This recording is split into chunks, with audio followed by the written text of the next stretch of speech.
21 times what you would get from the preferred sampling site, which is the peripheral blood. So if the preferred peripheral blood is a 1, the heart can be as high, has been reported as high as 21 times that. So are you saying that even in the publication cited by Dr. Gates, the heart blood diphenhydramine concentration was up to 21 times the preferred peripheral sample? Correct.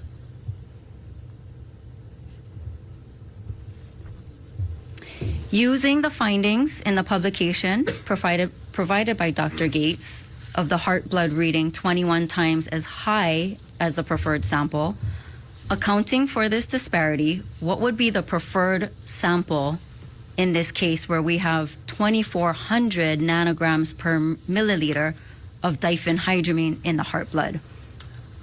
I have to use a calculator. I didn't.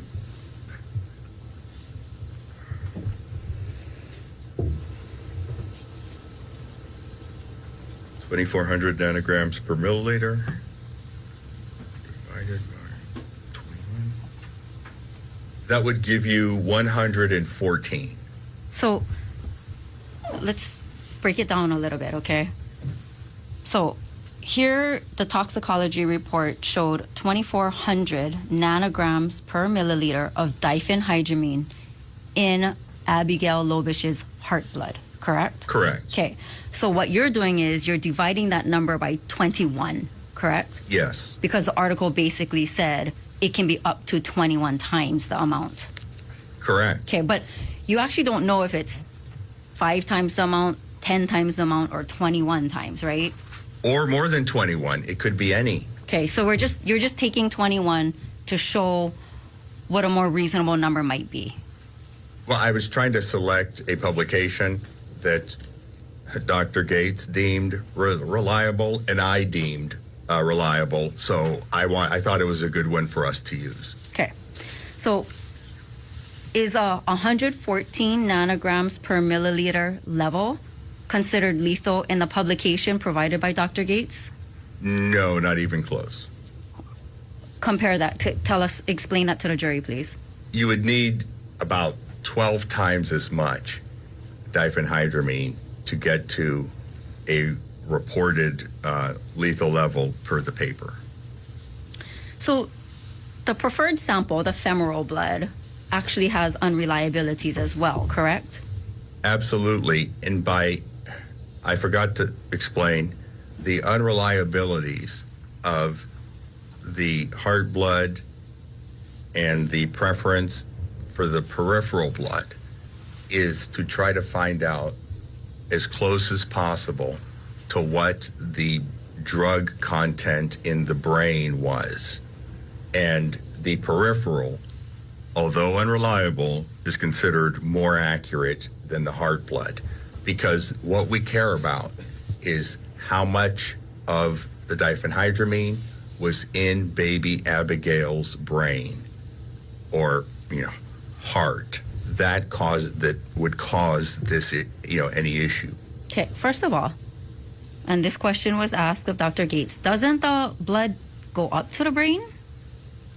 Yes, but that's very misleading. Why?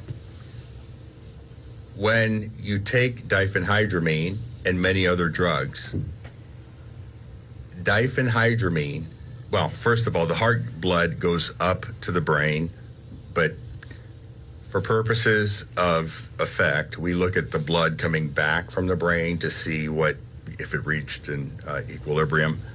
But no matter what the blood drug level that is flowing in the blood, that does not correlate, in this case, to the amount of drug in the brain. So you can have a high blood drug level and a low brain drug level. And that can be caused by what's called protein binding. Proteins in your blood bind to the drug. When the proteins bind to the drug cannot cross the blood-brain barrier. And diphenhydramine is approximately 85% protein bound. Why does it matter what the diphenhydramine concentration level in the brain is? The concentration, because diphenhydramine, anywhere in the body, and just about any drug anywhere in the body, does not produce, death within hours or so. Even if you have kidney failure, you don't just die immediately. So it's heart, lungs, and brain. Usually with diphenhydramine, it is the brain, and because we don't have any evidence of a heart attack or anything, so it's the amount of drug in the brain that is most important. That's why in these cases, you're supposed to collect a sample from the brain and determine the brain concentration, because that's the organ of interest. You're also supposed to what's called bread loafing, or slicing the organs and looking at them to determine if there's evidence of a seizure or some other heart attack. None of that was done here.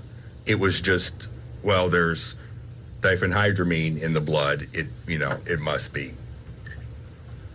It must be manslaughter, which is absurd. You mentioned heart, lungs, and brain, and you said it has to be one of those organs. Explain to the jury what you mean by that. Sure.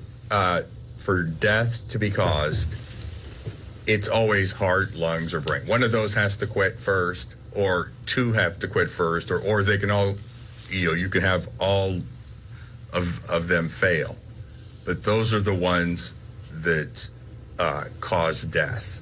If you have diphenhydramine circulating in your legs or your arms, or that's not going to make a difference.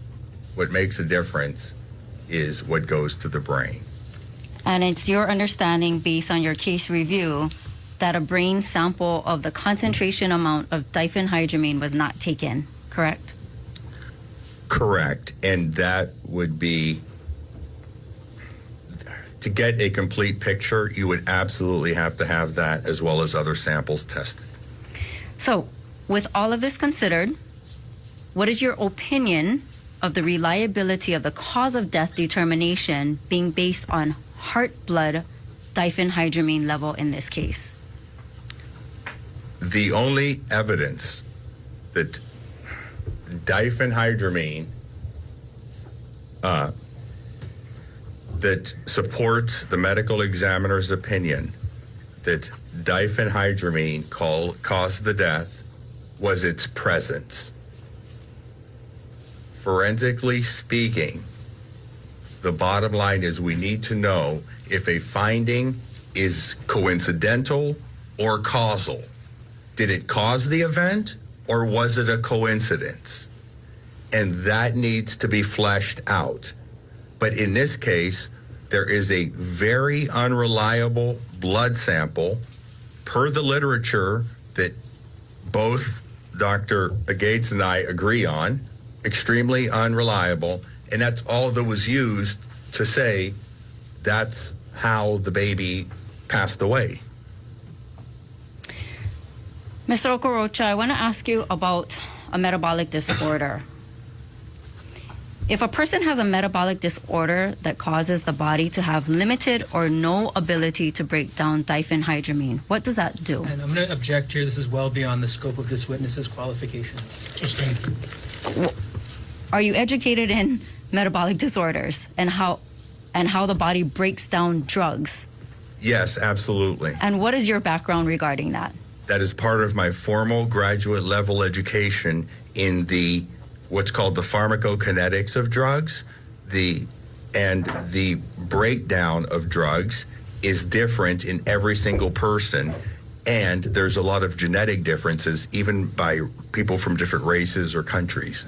Well, could you explain the education that you went through in order to form an opinion on the question that I just asked?